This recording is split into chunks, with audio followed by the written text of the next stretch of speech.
Isang mapagpalang araw po sa ating lahat. Meron tayo ditong gagawing isang Panasonic. Ayan. Ang problema daw po ng rep na to ay lumamig. Ayan.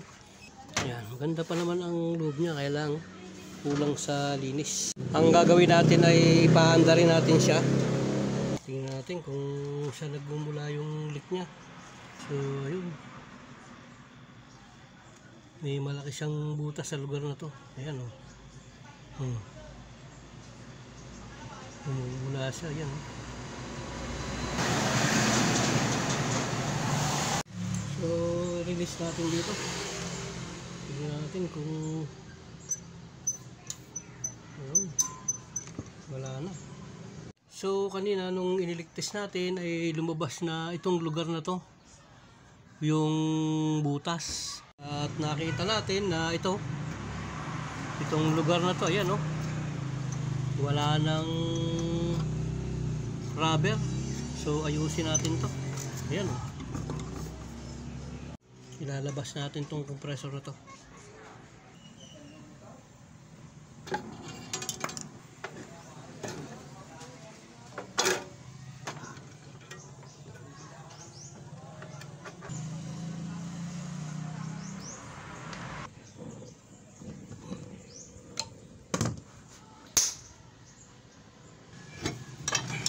Gamit yung ating DIY na compressor ay gagamitin natin siyang pangligtas dun sa ating mga hininang kanina. Magliligtas tayo. Titingnan natin tong ating ligtas, ating hininang. Ito. Ayan o. Ayan o. Lumulubos na. Ayan o. Sabihin may tama pala ng kutsilyo sa lugar na yon. Ayan. So nakikita natin. Wala na. Ayan o. Wala na yan. Ibig sabihin, ito lang yung tama niya. Yan, yung compressor. Gamit ito ng ating DIY na compressor. Ayan. Lagyan natin siya ng mga 125 PSI. Ayun, o. Kumpirmado, may butas yung ating condensing unit. Ayan, o.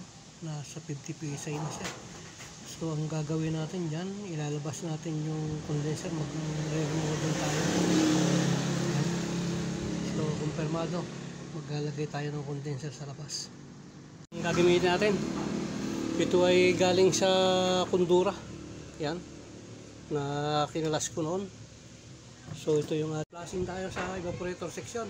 Ang ating 141B na isinali natin dito sa bote. At yan, naka-ready na.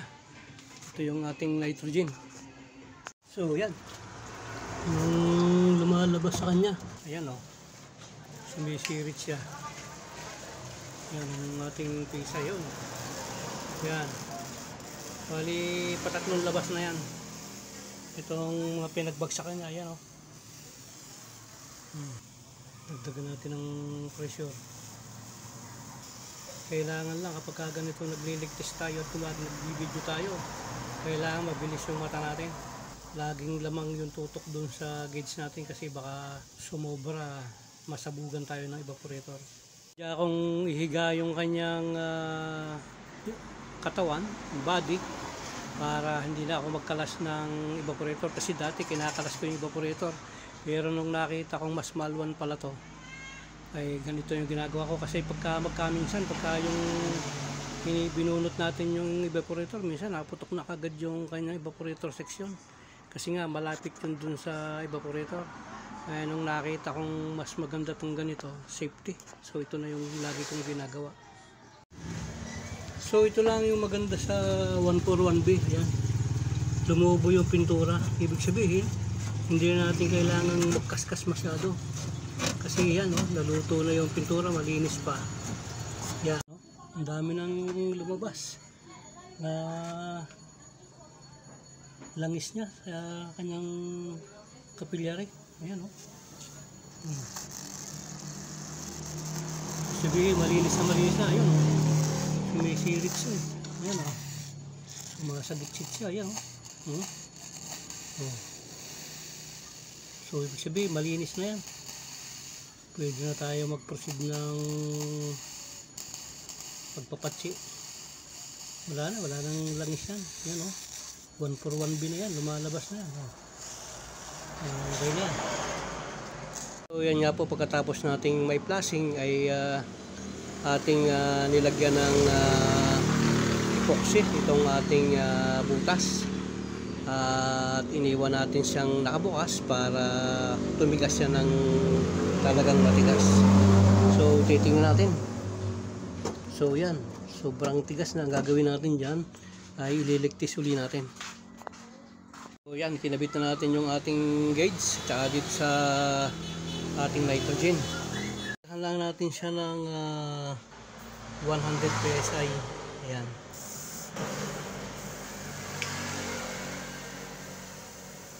Ayan, hintayin lang natin, tumataas siya.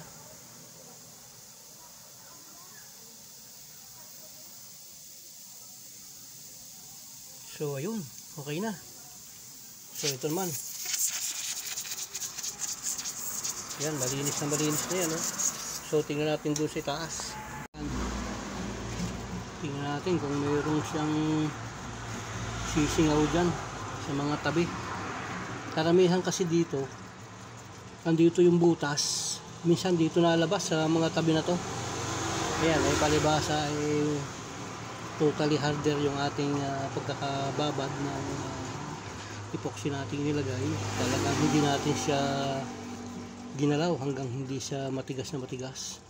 So yan na ang finish ng ating nilagay na condensing unit. Yan po ay sa Kondura na kasing laki din niya.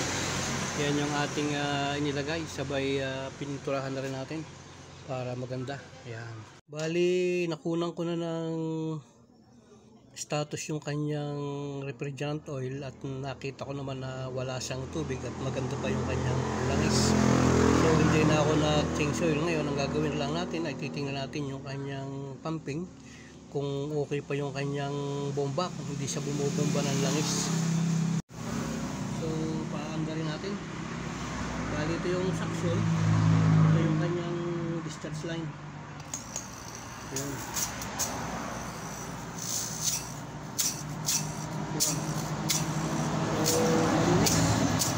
Hinahangin natin, ibagahin lang natin para madali siyang ipasok. Yan. Ngayon, ibalik lang natin doon sa dati niyang pwesto. Yan. So ilalagay natin itong kanyang discharge line. Itutok muna natin siya bago natin siya hinangin. Yan.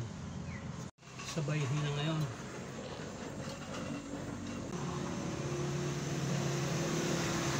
So ito yung ating filter na gagamitin. Bagong bago yan. Bali itong ginagamit natin, double seal to.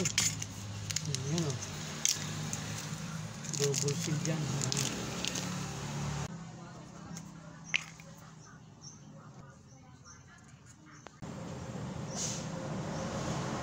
o. Ginagawa ko kapag kakabit ko na itong capillary tube niya, hindi na ako naglalagay ng flow kasi maganda naman yung flashing natin, malinis. At saka pagkaganto, maganda ang panahon na wala namang daging, ay ganun lang. Okay na yan, ayan, ganyan kahaba lang yung aking pinapasok dyan sa hihinangin na natin. Kasi ko lang itong panghinang ko dito sa mismong butas eh. Sabay silip sa salamin sa lahat ng ating hininang. Ayan. So okay naman lahat. O yun o. Okay na. Ang gagawin natin ay bababaran muna natin siya ng nitrogen para sa ligtas. Siguro baka 1.5 hour pwede na yan. So kargahan natin. Pag nagkakarga tayo na ito, siguraduhin lang natin na sarado yung ating suction light. Bukas na bukas itong ating high side. Obserbahan lang natin, dahan-dahan lang ang pasok ng ating nitrogen.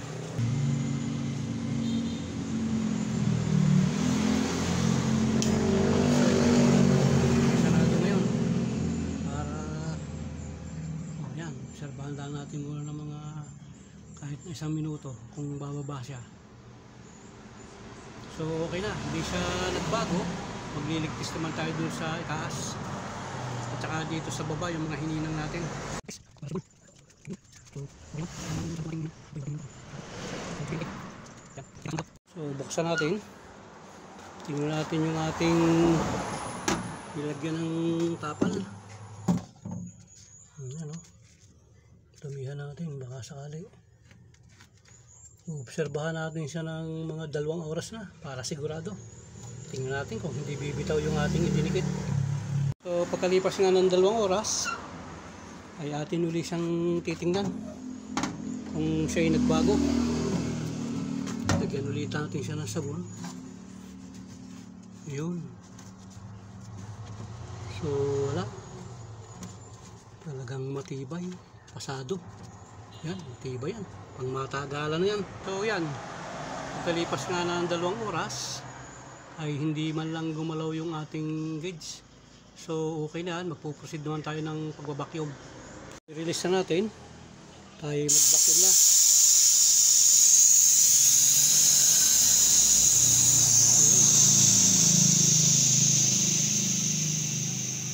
So ito, nakasarado mabuti yan. Ito naman nakabukas ng todo. So babakyumin na natin siya gamit yung ating vacuum pump.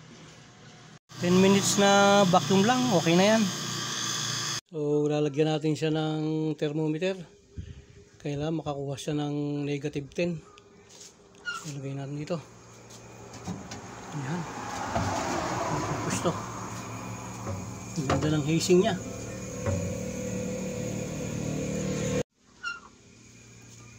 So pakinggan natin yung hazing niya. Maganda yung hazing niya kapag ganyan ang tunog ng hazing ng evaporator natin. Ibig sabihin yan, malinis yung ating system.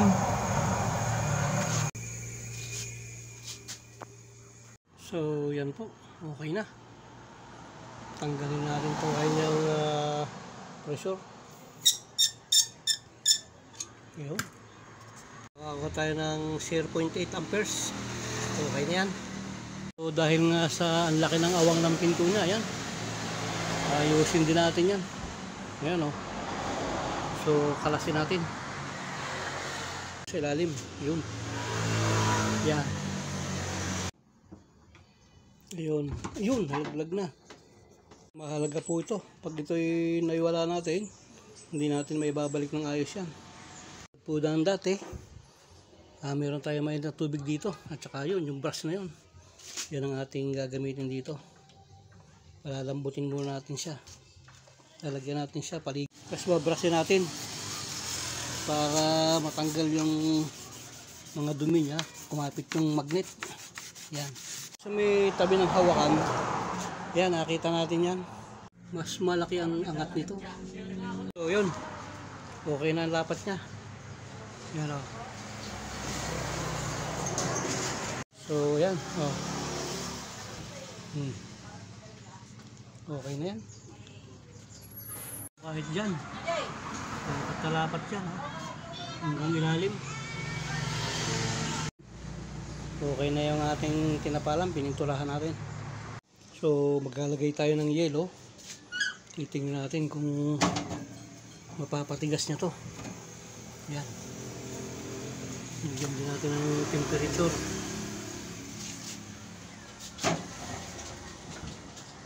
Ito, nagawa tayo ng tubig. Ayan. Ayan o. Lalagay natin doon kung kaya niyang patigasin.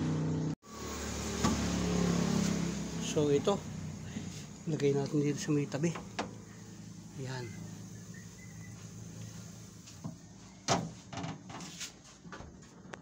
So tingnan natin. Yung ilagay natin yelo kung tubigas. Ayun, ayos. Ayos na, ayan o, tigas o. Ayos, ayan. Okay na.